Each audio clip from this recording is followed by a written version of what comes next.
compañeros del PRD, les habla el mayor retirado Superman Saldaña. Y quiero llevar a ustedes las propuestas de nuestro grupo, de nuestro movimiento, que se llama Movimiento por el Rescate del Legado de mi general Omar Torrijos. Queremos con esta propuesta que se entienda que queremos hacer otra revolución. No una revolución de sangre, no, una revolución de ideas, porque revolución es cambio, y lo que queremos proponer son cambios radicales para que nazca una nueva república en donde haya un mejor futuro para nuestro país y nuestro pueblo. Es tanto así que proponemos que los tres poderes del Estado sean elegidos por el pueblo panameño, para que de esta manera el Poder Judicial no dependa del Ejecutivo ni del Legislativo y no le deban a estos señores el favor de haberlos nombrado, como sucede en la actualidad. El ejemplo, los tiempos nos han indicado lo que ha sucedido, en donde los magistrados se declaran impedidos porque no pueden actuar contra aquel que les dio el puesto y contra aquellos que lo ratificaron. Por eso es que nosotros hablamos de una nueva constitución, una nueva república, en donde sea el pueblo, repito, que elija los tres poderes del Estado y que ese poder judicial y los otros dos poderes le dan precisamente su puesto a los que ostentan el poder, que es el pueblo panameño. Es dentro de esos puntos que creemos que la Corte Suprema de Justicia, una vez nombrada por el pueblo, pueda ejercer sus funciones con apego a la ley, a las normas, y que pueda actuar en derecho sin tener que pensar en los amigos que le hicieron el favor.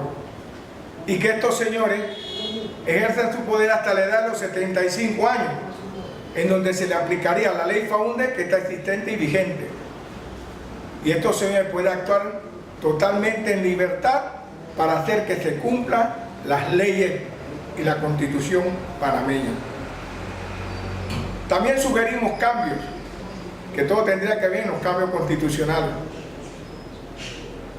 Los suplentes diputados, los suplentes o vicealcaldes, los suplentes o suplentes de representantes, que sea elegido por el voto popular como hasta la fecha, pero que se elija el segundo más votado después de los principales, que sea él que ejerza la posición de suplente. Esto funcionaría en los diputados para evitar el ausentismo que tenemos en la Asamblea Legislativa y también buscar reducir la cantidad de suplentes que tenemos, porque tenemos 71 señores que la prueba han hecho ver que no hacen nada, no han trabajado, no han rendido lo que debían hacer con el dueño de esto, que es el pueblo nacional, el pueblo panameño. Y como no hacen nada, entonces le nombramos 71 ayudantes, lo cual implica que estamos manteniendo a 142 que no hacen nada. Nuestra propuesta es, para los diputados, que sea un suplente por cada dos principales. Y como ya dije, esos principales que sean los segundos más votados dentro de la circunscripción. Para los alcaldes, representantes, de la misma forma, el más votado que sea, el segundo más votado, que sea el suplente del principal. Esto evitaría, por ejemplo, en las alcaldías, los malos manejos que se prestan ahora, porque el alcalde de turno pensaría mucho en qué va a hacer, sabiendo que el alcalde suplente está a la vista de sus actuaciones y funcionaría como un ente fiscalizador de las acciones del principal, porque es lógico. El suplente estaría anuente a que cualquier falla que hace el principal se convierte él en el denunciante de cualquier falta dolosa que cometa el principal, porque definitivamente él sería el que ocuparía la posición de así fallar el principal. De igual manera con los representantes, de igual manera con los concejales. Una vez efectuadas las elecciones, el principal, el más votado, el segundo más votado, que ejerza la posición de suplente. De igual manera presentamos otras reformas que se deben hacer. Todos los puestos de elección popular deben ser o estar sujetos a la revocatoria de mandato. Esto existe en todos los partidos, pero hasta la hora no ha habido ninguna revocatoria de mandato por los partidos hacia sus candidatos o sus diputados, sus posiciones, a pesar de que han habido fallas garrafales y ninguno le ha aplicado revocatoria de mandato. Nosotros sugerimos que se le dé total facultad al Tribunal Electoral para que haga que se cumpla esto que está en la ley. El político en cargo que haya fallado, se le aplique la revocatoria de mandato una vez por todas. Pero no en el sentido como ejercen los partidos que dicen que las curules de los circuitos son del partido. No, señores, comprendámoslo. Las curules de los circuitos pertenecen al pueblo, porque son el pueblo los que tienen y ostentan el poder. Y eso lo tenemos que hacer respetar los partidarios del PRD. Proponemos también que los empleados públicos no pertenezcan a ningún partido político. ¿Por qué? Está demostrado que cada 5 años, cuando cambia el gobierno, comienza la botadera. Y eso no debe ser. Los empleados públicos deben ser evaluados de acuerdo a su profesionalismo, a su capacidad, dependiendo de su rendimiento y no por cuestiones políticas. Respetemos al funcionario público, demos el valor que se les merece. Nosotros, esta es una de las propuestas. En la parte de lo que genera la economía nacional, aquí vemos lo más difícil, el sector agropecuario, cómo ha sido golpeado. Cuando estaba mi general Torrijos y daba subsidio al campesino, daba subsidio a los productores, decían que eso era paternalismo, decían que eso era comunismo. Mas sin embargo ahora, en democracia, todos se han aprovechado de esto. Ya no es paternalismo. Ahora sí es ayuda al campesino, es ayuda a los grandes intereses de los amigotes de los que están en el gobierno. Nosotros proponemos de una vez por todas ayudar al agro, creando normas reales de incentivo a los productores. ¿Como cuáles? Eliminar los impuestos de importación para los productos utilizados para la producción. Miren, ninguno de los otros precandidatos ha mencionado esto. Ninguno habla de eliminar los impuestos a la importación, a los insumos de producción, porque la mayoría están ligados a esos que importan.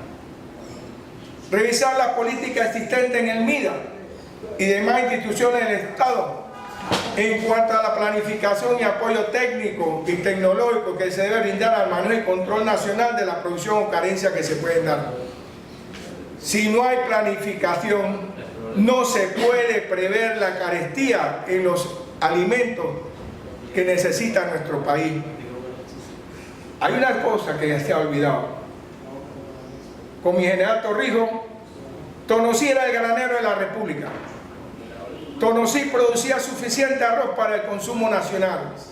Y el resto del arroz que se obtenía de Chiriquí, de Coclé y de otras provincias, amén de Coiba, que también era autosuficiente, se podía exportar.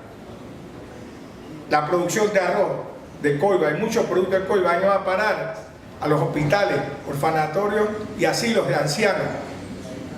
Y de por sí, Coiba era autosuficiente. Y en democracia obligaron a desaparecer el penal de Coiba.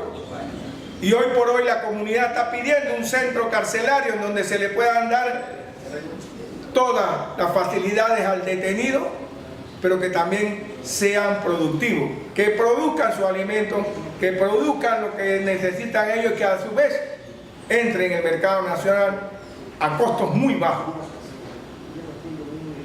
Nosotros creemos que se debe revisar totalmente los tratados de libre comercio. A vista cierta, no ha beneficiado en nada a nuestros productores. No ha habido para nada una ayuda. Debemos pensar en que ya debería existir un laboratorio sanitario para poder el productor ganadero exportar las carnes hacia otros territorios como es Estados Unidos, que es exigente en esto. Y a su vez ese laboratorio sirva para verificar que los alimentos que vienen de otras latitudes cumplan con los estándares de seguridad para nuestra población. Aquí vemos que llega carne de res de Estados Unidos, de otros países, congelada. Pero ¿quién nos garantiza que esa carne cumple con los estándares de seguridad para el alimento humano? Nadie está en capacidad. A imposición de los Estados Unidos, nos obligaron a aceptar su registro fitosanitario y que entren a Panamá sin ningún problema.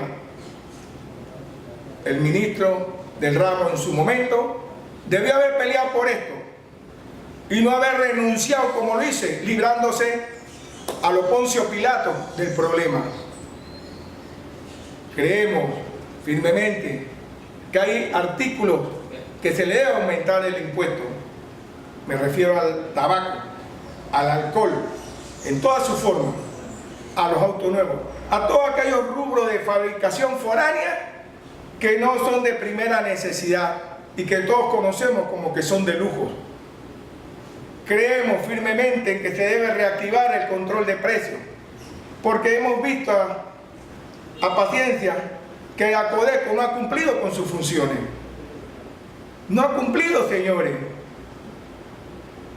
Y se debe también regular la propaganda engañosa, porque muchos negocios, muchos comercios hacen mal uso de esta práctica, la propaganda engañosa.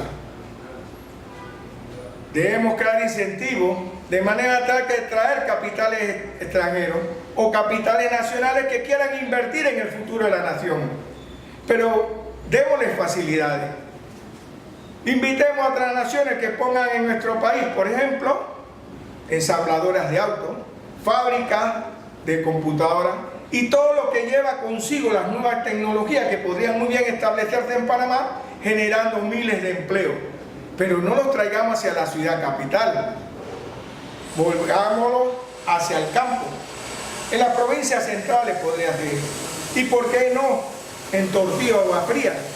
Para evitar que este panameño que está en el interior emigre hacia las ciudades, a los centros poblados, que lo que hace ocasionar es más problemas y por ende mucho más gasto al Estado panameño. Creemos que, como hemos dicho en muchos años anteriores, que se construyera un metrotren. Ahora este gobierno lo ha sacado como la gran respuesta de ellos. Señores, pueden investigar. En mi muro en Facebook, eso se pronunció, lo recordé en 2013, 2014. Cuando intentamos un partido político, en el 2002, hablamos sobre este aspecto. Panamá debería tener un ferrocarril de frontera a frontera, con el cual poder unir toda América. Imagínese pueblo panameño, imagínate con partido del PRD, con una línea ferroviaria de frontera a frontera, imagínese la estación terminal ferroviaria que podríamos construir, no una, dos como mínimo, en provincias centrales y en frontera y en los límites de Panamá-Darién. Imaginemos nomás las soluciones de empleo que tendría esta terminal ferroviaria.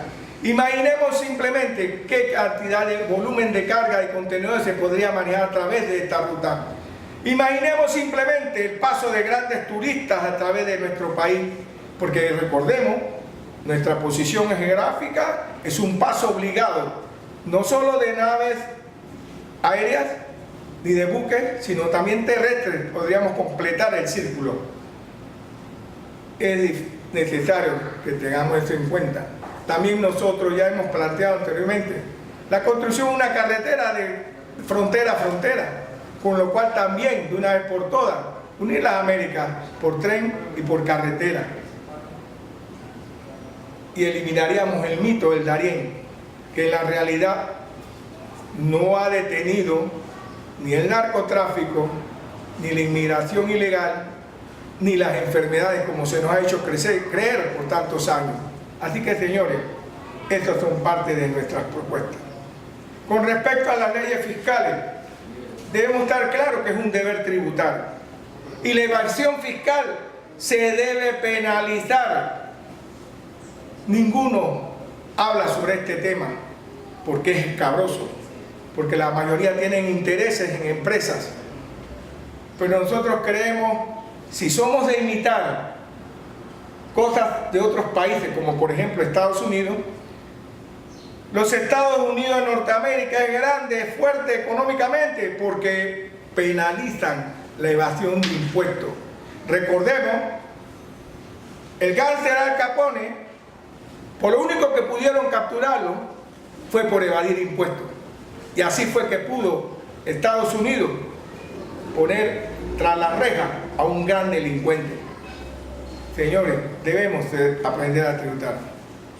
Tenemos que crear condiciones atractivas para aquellos capitales extranjeros o nacionales para que inviertan en Panamá, exonerándolo de repente o reduciendo sus impuestos o reduciendo los impuestos de introducción a sus insumos, pero eso sí, que se respeten los salarios de los empleados que tendrían que ocupar en Panamá, que se respete la ley de inmigración en cuanto a los técnicos que deben traer y que estos señores técnicos, especialistas que vinieran, tienen la obligación de adiestrar y preparar a los nacionales para que los reemplacen en un futuro inmediato.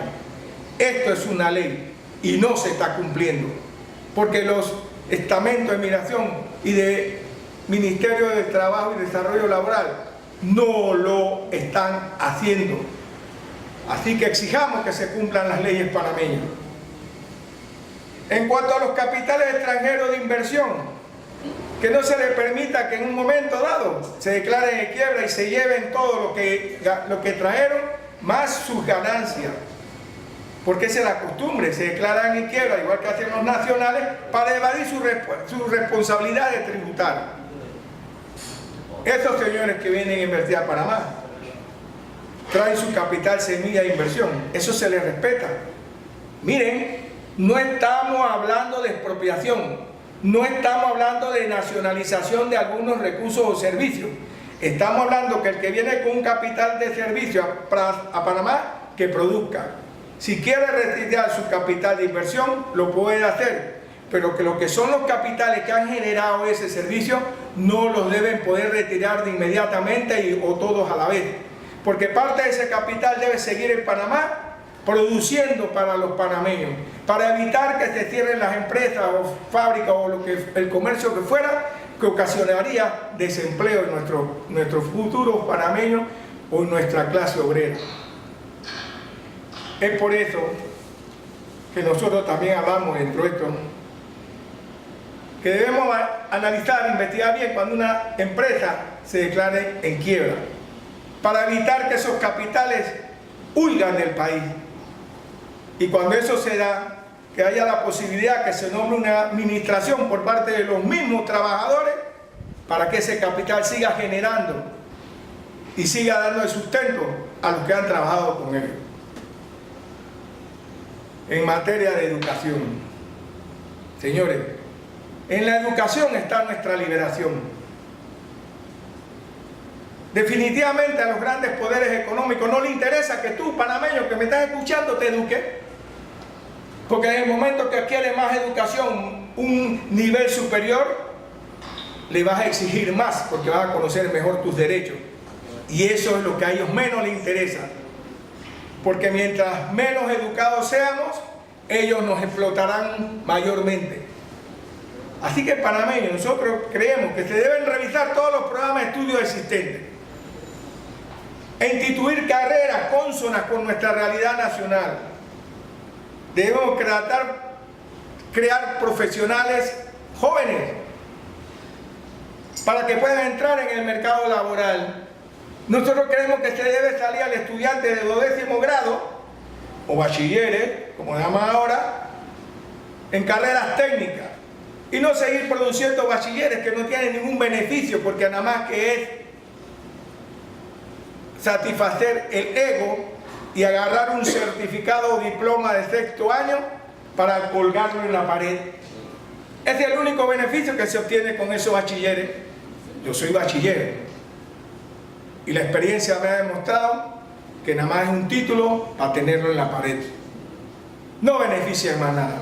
De una vez por todas, démosle la oportunidad a nuestros estudiantes que están con una carrera técnica una vez terminan el 12º grado, para que ingresen en el mercado laboral. Estas carreras técnicas pueden ser infinitas carreras. Hay necesidad de enfermeras, hay necesidad de radiólogos, hay necesidad de técnicos que pueden ser en programación, en todo ese vasto universo que significa las nuevas tecnologías, computación, fotografía. Es un mercado, es un abanico grande de posibilidades para nuestros jóvenes, pero que no les interesa a la clase pudiente porque competiría con ellos. Así que despertamos, panameños. Tenemos que dotar a ese estudiante una buena base. ¿Qué mejor base que se haga con un técnico para que de esta manera puedan seguir sus estudios universitarios? Con respecto a las escuelas primarias y colegios secundarios, somos de la idea que debemos eliminar el uso de uniforme diario y que cada estudiante vaya con su propia ropa. De esta manera, el panameño, del bolsillo del panameño no saldrían cada año ese gasto irrisorio para poder ponerle un uniforme a los estudiantes, que lo único que hacemos es beneficiar a la clase dueña de todos estos almacenes, y que todos los años vienen con la misma cantaleta de que tengo los zapatos de este estilo, tengo la ropa de este estilo, y todo vendiéndole simplemente el mercado del consumismo. Si va a comprar ropa, ¿por qué no ir con nuestra ropa diaria a la escuela? Pero eso sí, para los más pequeños, sí, se le puede poner una batita o una túnica para protegerlo del polvo, porque siempre juegan. Creemos que se debe dotar a todos los centros educativos del transporte colectivo necesario, del transporte escolar, que no se hace. Hay pocos colegios que cuentan con ese transporte, y los que cuentan alguna vez se lo abandonan porque no hay los recursos para darle mantenimiento a esos vehículos. Crear centros escolares en áreas de difícil acceso, pero que tengan un sistema de internado para aquellos niños que se mueven de distancias diferentes o grandes a donde ellos tienen que ir a estudiar, para que durante la semana puedan permanecer en esos centros como internados, recibiendo la alimentación correspondiente, desayuno, almuerzo, cena con merienda, y que este niño una vez por todas reciba la alimentación adecuada para que pueda rendir en educación. Está visto que con el estómago vacío no se piensa bien. En eso debemos pensar para nuestros estudiantes en áreas remotas o de difícil acceso. Darle esas facilidades, porque en la actualidad el que ha caminado este pueblo, como lo he hecho yo, de inmediatamente después de la invasión hasta la fecha, en lo que llamaba mi general Torrijos el patrullaje doméstico, yo les puedo decir a ciencia cierta, señores, que hay miseria en nuestro país. Y no puede ser que en el 2018, con un presupuesto por encima de los 25.000 millones de dólares, exista miseria en nuestro país. Que ellos lo ponen más bonito diciendo que es pobreza extrema, porque así de repente les duele menos la conciencia. Así que, señores, debemos pensar en nuestra niñez, dándole la alimentación, de ser posible en todos los colegios, en todas las escuelas del país. Se le debe brindar los 3 alimentos, las 3 comidas diarias. Que pensamos seriamente en establecer evaluaciones periódicas para los cuerpos de profesores. La experiencia me ha demostrado que hay muchos profesores que conocen su materia, pero no es lo mismo conocer su materia a querer hacérsela entender al estudiante. Y ahí es donde viene muchas veces la educación en nuestros educadores, y lo digo a ciencia cierta, y lo digo con la cara al sol. A veces nuestros educadores prefieren decir que son amigos de los estudiantes, en vez de exigirle a los estudiantes que cumplan con los pensum académicos. Y así hemos visto cómo educadores cambian sexo por notas, y vemos otros educadores que son el amiguito del estudiante y salen, una vez que salen de clase, se van al bar a tomarse algunas cervezas. Eso no debe ser, señores. Tenemos que corregir rumbo, y para eso debemos justamente tener inspectores que evalúen periódicamente a estos educadores. Eso sale acá rato en las noticias. Creemos también que hay que nombrar educadores o personal capacitado para que funja como inspectores, pero no el inspector nomás que está en las entradas de los colegios para verificar que las niñas no vayan con la falda arriba de la rodilla, ni que el estudiante vaya con pelo, con peine o corte o con gel, porque dicen que eso es malo. Tenemos que formar inspectores que realmente atiendan a quienes son los que faltan en las clases. Que el profesor consejero le diga a ese inspector, me faltó Juan Pérez, pero que ese inspector sepa dónde vive Juan Pérez y que vaya a verificar a la casa de Juan Pérez por qué Juan Pérez falta a las clases, por qué Juan Pérez está enfermo, por qué Juan Pérez está desganado, por qué Juan Pérez es inquieto. Y eso no se averigua en la puerta de un colegio. Ese inspector debe ir a la casa de los padres a averiguar por qué el padre no mandó a Juan Pérez a la escuela. Porque a veces, y usted lo sabe, el que me escucha, a veces el papá de Juan Pérez ni la mamá de Juan Pérez tienen los 10 centavos para que ese niño vaya a la escuela. Entonces eso hay que corregirlo. Por más beca universal que haya, porque no ha cumplido su cometido. Porque muchas veces la beca universal los malos padres la utilizan para su fiestolancha, para sus festividades, para con sus amigotes consumir la beca de su hijo. Para eso deberían funcionar los inspectores de educación realmente, para verificar que los padres cumplen con su obligación, porque es el derecho de nuestros hijos de una mejor educación. Es así también, como también creemos que se debe evitar la asistencia a las aulas escolares de las niñas embarazadas. Día a día hemos visto cómo ha sido eso un mal ejemplo, porque las que no estaban embarazadas, al ver a sus compañeras asistir a clase, ya lo ven como la gran novedad.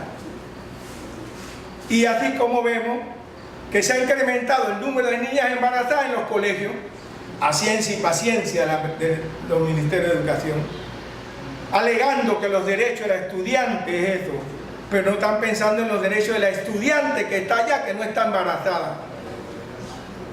Yo no le digo que le coartemos el derecho a las niñas embarazadas, pero hagamos como hacíamos antes. Eduquémoslas con módulos, o que vayan a la horaria nocturna. Todo eso se puede hacer, no le estamos coartando sus derechos, pero no permitamos que sea una mala influencia para las niñas que aún no están embarazadas. Somos la idea de crear más aulas en aquellos colegios y aquellas escuelas que tienen espacio, crear más aulas para de esta manera llevar a una sola jornada, para que el estudiante de que entra mañana solamente vaya una jornada al colegio, y de esta manera también que pueda recibir alimentos mientras está en el colegio, porque a veces la realidad nuestra es que no reciben los alimentos cuando están en su casa. Y los educadores lo saben, porque día a día vemos, cuando vemos la lonchera de los pequeñines, vemos que la madre le mete en que chigüí, tutti frutti, el culé y nada que sirva de alimento real para nuestros estudiantes. Entonces debemos prestar atención a esto, señores, y de ser posible, creando más aulas, o en su defecto, más centros educativos, que pueda hacer una jornada única a nivel nacional y que reciban los alimentos necesarios para que estén en condiciones de recibir educación, porque con la barriga llena el corazón está contento y presta más atención a la educación. También pensamos que todos los centros de educación primaria se le deben dotar con juegos infantiles que logren el desarrollo motor de los estudiantes. Esta es una idea que nos da el arquitecto Martínez, nuestro coordinador en la provincia de Colón, C3. Porque también hay gente productiva en Colón. Así que creemos firmemente, los partidarios del PRD, creemos que no se debe permitir en la ciudad capital y en capitales de provincia el tránsito de vehículos pesados. Existen normas con respecto a esto, pero desgraciadamente no las hacen cumplir. Todos hemos podido ver los congestionamientos que se originan en la carretera interamericana y en la mal llamada autopista La Chorrera-Panamá, porque los vehículos de transporte personal, sabiendo que no pueden circular hasta después de las 10 de la mañana, insisten en hacerlo. Y hemos visto cómo a través de la carretera del Centenario, todos esos vehículos pesados originando el tranque, porque quieren de todos modos ellos llegar a sus destinos, que por regla general son la zona libre de Colón. Yo no digo que no se les permite el paso, pero que se regule en horas correctas para que no ocasionen los tranques que ocasionan. Que podría ser a partir de las 10 de la mañana con hora inglesa, que se les permite el tránsito hasta las 3 de la tarde, hora inglesa, en donde podrían ellos transitar. Y por supuesto, en la noche, a partir de las 7 de la noche hasta las 4 de la mañana, que pudieran transitar libremente. Pero ¿por qué no lo quieren hacer los señores transportistas de estos vehículos pesados? Porque prefieren pagar a los conductores su horario normal de día, porque al transitar de hora de la noche le van a querer aplicar, tienen que pagarle el horario nocturno, y eso no les conviene a ellos, según ellos, en su bolsillo. Pero a la larga, al final de cuentas, los que pagamos todo eso somos nosotros, el pueblo panameño. Así que veamos bien esto. Hay que mejorar las vías de acceso a los lugares más remotos, en donde nuestro pueblo le cuesta llegar a los centros poblados por las malas condiciones de las carreteras y caminos, en donde los vehículos que existen de transporte de personal no pueden accesar porque hay muchos. Miren cuántos puentes se han caído recientemente, y hay muchos vados que con las crecidas que han habido son difíciles de transitar. Debemos corregir, debemos arreglar estas carreteras para beneficio del transporte de personal y para beneficio del transporte de carga. De una vez por todas, pueblo panameño compartido PRD, debemos eliminar ese sistema que yo denomino de corsarios, porque ya no son piratas. Y no son piratas porque están autorizados por la ATT. Esto se debe eliminar porque es una mala práctica. La Autoridad de Tránsito y Transporte Terrestre, de una vez por todas, debe exigir que los servicios existentes cumplan dando eso a la hora del servicio, porque no lo hacen. Y de una vez por todas que mi bus cumpla también con ese servicio que necesita nuestra población. Así que eso en transporte es nuestra propuesta. El Metrotren. Si bien el Metrotren ha sido una gran solución, hasta el momento no ha llenado todas las expectativas. Y la línea 3, que supuestamente iría hasta cerca de la Gran Chorrera, como dijimos nosotros anteriormente, ese tren debería llegar hasta la frontera Panamá-Costa Rica. Y la línea hacia el este debería llegar hasta Yavisa, para una vez por todas unir las Américas.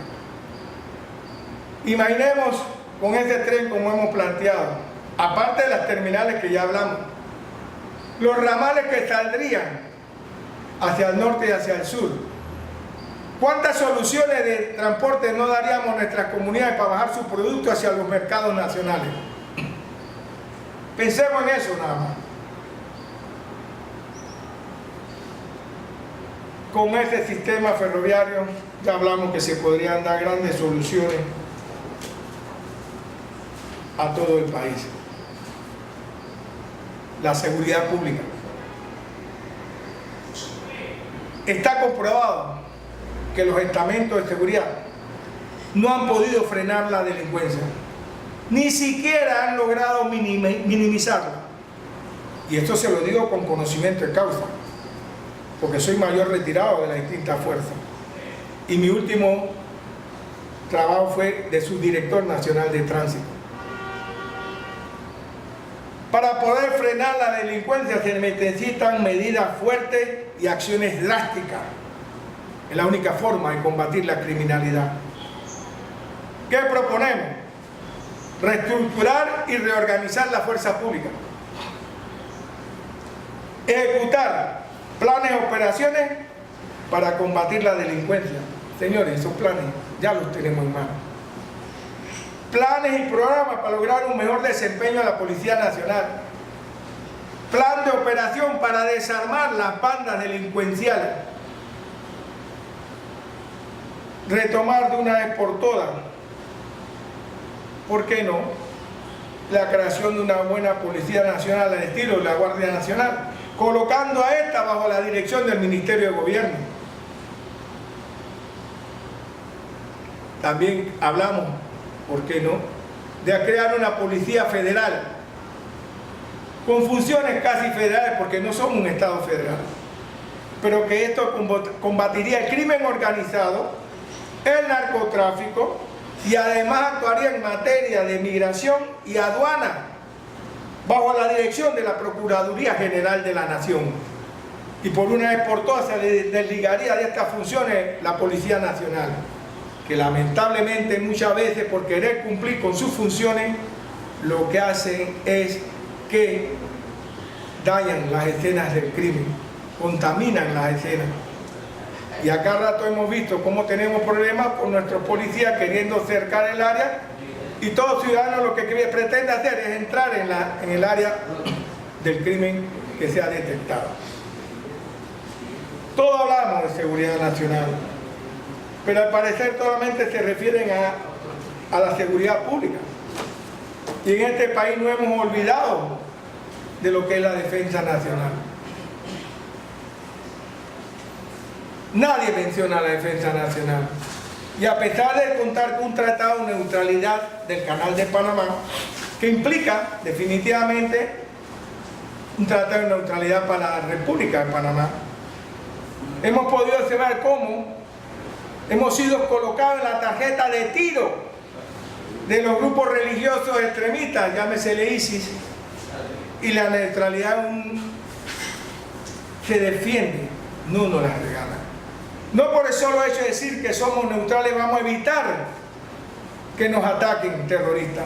No solo por decir que somos neutrales vamos a evitar que nos hagan un ataque NBQ o un ataque normal de guerra y guerrilla. No, señores. Les traigo como ejemplo Suiza. Suiza desde 1815 tiene un tratado de neutralidad. La Unión Europea conforma también su tratado de neutralidad. Y ninguno de estos señores, de estos países, Suiza, Suecia, han dejado de tener ejército. En su momento, en la Segunda Guerra Mundial, países de Sudamérica como Uruguay, Argentina, se declararon neutrales, pero no desarmaron sus ejércitos, porque vuelvo y recalco, la neutralidad se defiende, y no es con palabras, es con hechos. Creemos en la creación, por ende, de un pie de fuerza para la defensa nacional. Dicho pie de fuerza contaría con un efectivo del 0.01% de la población existente. Y esto, como en la actualidad, estarían subordinados al presidente de la República y bajo la dirección del Ministerio de Seguridad Pública o un Ministerio de la Defensa. Creemos firmemente en esto.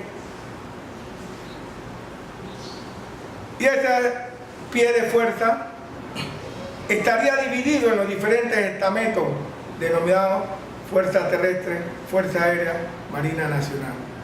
Y cada uno independiente en sus manos, porque el detalle está en no dar poder absoluto en una persona. De esta manera, con ese pie de fuerza, se distribuirá para la protección de nuestra frontera, nuestro mar territorial y nuestro espacio aéreo. Y en lo que se refiere a nuestro mar territorial, lamentablemente se ha aprobado la ley con la cual Panamá nada más reclama hasta las 12 millas de mar territorial y renunciamos a las 200 millas que antes teníamos. Y esto a ciencia y paciencia de nuestro pueblo, que muchos creo que no deben manejar esta información. También veríamos que con la creación de este pie de fuerza se eliminaría el adquirir más personal joven, con lo cual se le daría estabilidad laboral a muchos panameños jóvenes. Y lo que es mejor, se le restaría mano de obra al pandillerismo, al narcotráfico y a la delincuencia. Protección y defensa del Canal de Panamá, otro tema que no se menciona. Tenemos un canal y para colmo de males la responsabilidad primaria recae sobre la autoridad del Canal de Panamá. Por eso es que en este tipo nosotros también declaramos, proponemos que las reformas constitucionales deben revisar bien este título que tiene que ver con la autoridad del Canal de Panamá, puesto que no puede haber una república dentro de otra república. Y eso es lo que pasa con la bendita autoridad del Canal de Panamá, que al parecer ellos se sienten que son libres e independientes y tratan de hacer lo que les da la gana, sin consentimiento ni del Ejecutivo, ni del Legislativo, y mucho menos el Judicial. La protección y defensa del canal es un tema que se ha dejado de lado y no se han considerado las amenazas que ciernen lanzadas por grupos terroristas que por habernos aliado a la fuerza norteamericana y europea en sus ataques contra Siria, los grupos religiosos extremistas nos han colocado como tarjeta de tiro, porque con eso ellos quieren perjudicar a Estados Unidos, que es el principal que utiliza el Canal de Panamá para su mercado mundial y para su defensa nacional. Y entonces, alegremente hemos entrado en declaraciones de guerra que no tienen absolutamente nada que ver. Este gobierno lo hizo. Me imagino que siguiendo instrucciones del Consejo de Seguridad Nacional, porque si no, no veo cómo se le puede haber ocurrido a este señor presidente de haber lanzado semejante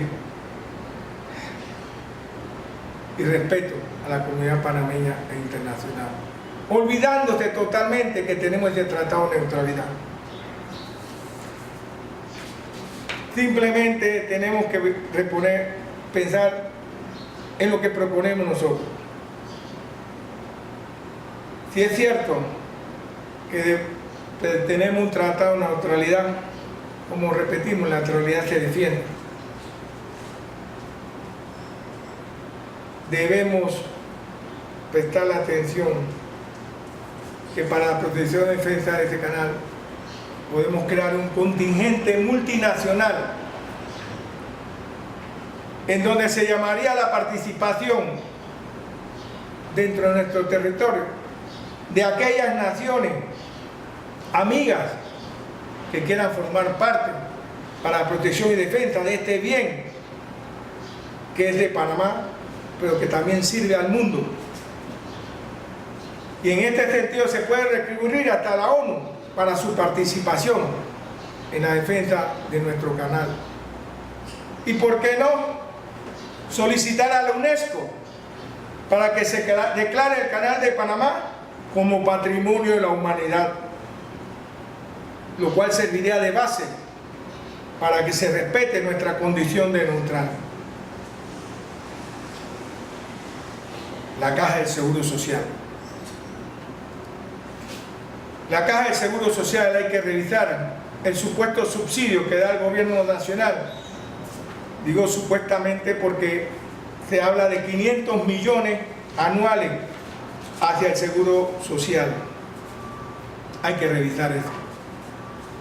Pero debemos principalmente obligar de manera contundente a los empresarios a que paguen la cuota obrero patronal, las existentes y las vencidas, y tomar fuertes medidas contra aquellas empresas que burlan esta ley, en donde el patrón no tiene que poner el 12.25% y el trabajador el 9.75%, y no caer en la negligencia en la que cayó el señor entonces presidente Guillermo Endara, cuando de una firma, un firmazo nada más, exoneró a los deudores de la Caja del Seguro Social de la deuda que tenían en esos tiempos.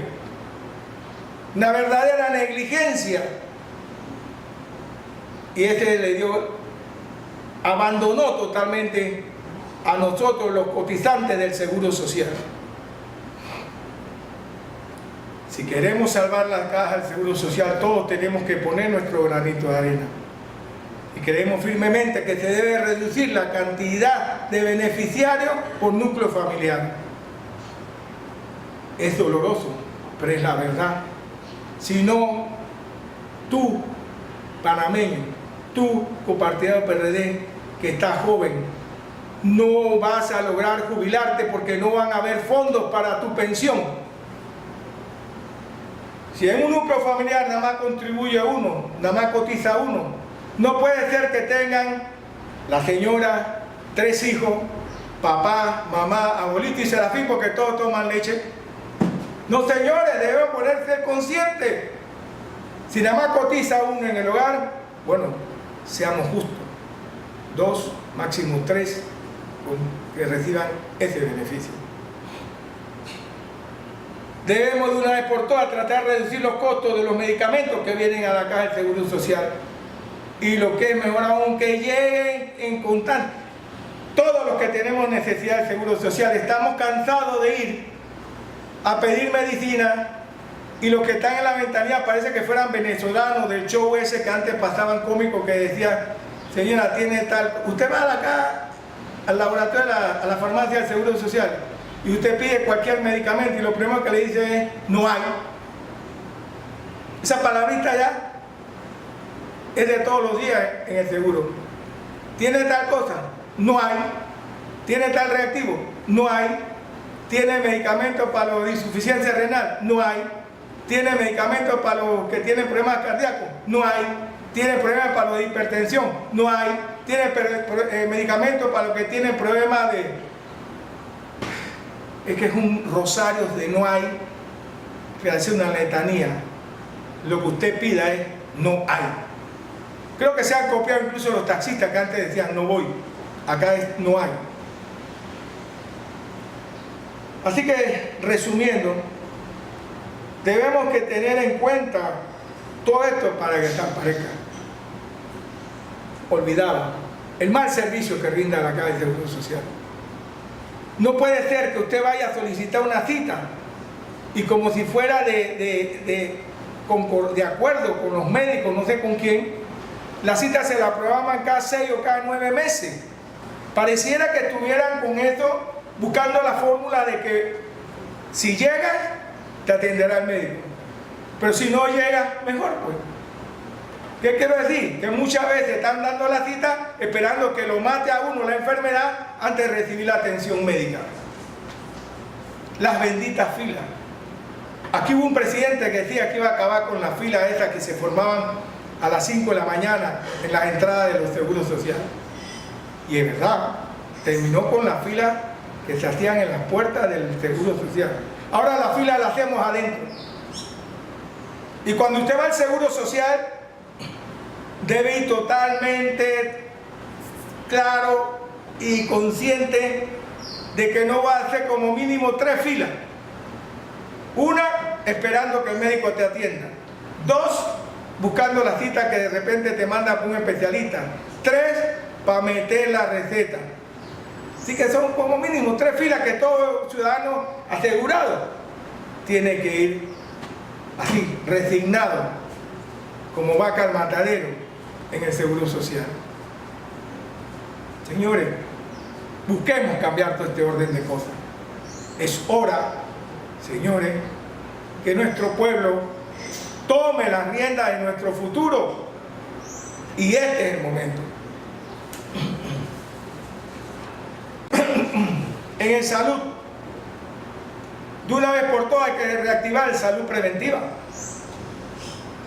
Todo esto fue cambiado por la salud curativa, que es la que estamos empleando. En la salud preventiva ocasiona gastos, sí, de médicos, ¿cómo no? De medicamentos, sí. Pero ¿por qué esperar a que se den los episodios de todos los años? La conjuntivitis, los resfriados, el dengue, la enfermedad de los ratones en el área de provincias centrales. ¿Por qué tenemos que esperar eso si sabemos que año tras año se da? ¿Por qué no empezar con prevenirlo? Si ya sabemos que se va a dar. ¿Y saben por qué no se hace? Porque entonces los laboratorios no venderían las medicinas de curar. Aquí prefieren que se dé la enfermedad para buscarle medicamentos, en vez de dar medicamentos para evitar las enfermedades. Esa es la situación que pasa en nuestro país. A ciencia y paciencia de todos nosotros, compañeros. De una vez por todas hay que rehabilitar la cantidad de centros de salud que hay a nivel nacional, que han sido abandonados por todos los gobiernos que han estado de turno en los últimos años. Ahí están los centros cerrados, porque no hay medicamentos, porque ahí no hay ni siquiera un enfermero, el que sea que pudiera atender una situación de urgencia. Es más fácil cerrarlo y que el enfermo vea cómo hace para llegar a los centros poblados antes que se muera. ¿Hasta cuándo soportarás esto, pueblo panameño? Vuelvo y repito, ahora es el cambio, ahora es el momento de nuestra revolución de ideas, de cambio real. Los jubilados, ¿hasta cuándo vamos a permitir que nuestros viejitos tengan que estar peleando en las calles para que se le aumente un poco su pensión? Estos señores ya dieron su cuota al Estado, al país, ya dieron los mejores años de su vida. Ya es hora que una vez por todas los retribuyamos, le agradezcamos lo que han hecho por nuestro país, por todos nosotros. No es justo que que ellos tengan que estar mendigando un aumento. No es justo que nosotros le queramos imponer a ellos qué hacer con su salario. Dejemos que esos señores que han dado su vida por esta nación hagan con sus dineros lo que ellos les plazca. Si se lo quieren gastar en lotería, si se lo quieren gastar en el casino, si se lo quieren gastar paseando, si se lo quieren gastar con un hijo, con un nieto. Señores, ese es su derecho, porque para eso trabajaron. Estamos olvidando un detalle. Los jubilados, lo único que han hecho durante todos estos años es ahorrar, junto con los patronos, esos fondos para lograr tener un mejor,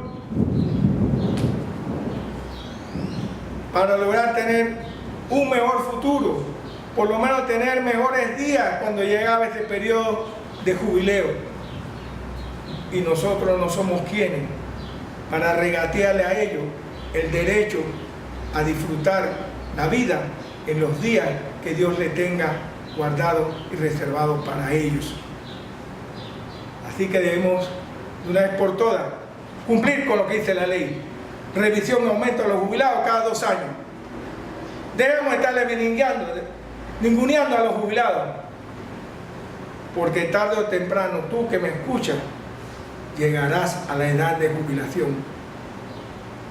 Piénsalo.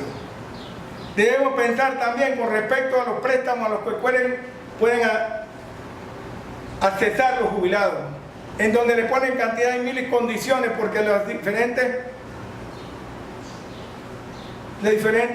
negocios que prestan dinero, bancos, financieros y eso, lo hacen a un intereses muy elevados. Señores, debemos revisar este aspecto de manera tal que se pueda dar a los jubilados algunas facilidades y garantías. Señores, les doy gracias por su atención. Estas son las propuestas de nosotros, el Movimiento Pro Rescate del Legado de Omar. Y esa es la propuesta como vocero de este grupo que les traigo a ustedes hoy, su amigo Superman Saldaña. No te engañas. Vota 18, vota Superman Saldaña para la presidencia el próximo 16 de septiembre del año en curso. Muchas gracias, compañeros.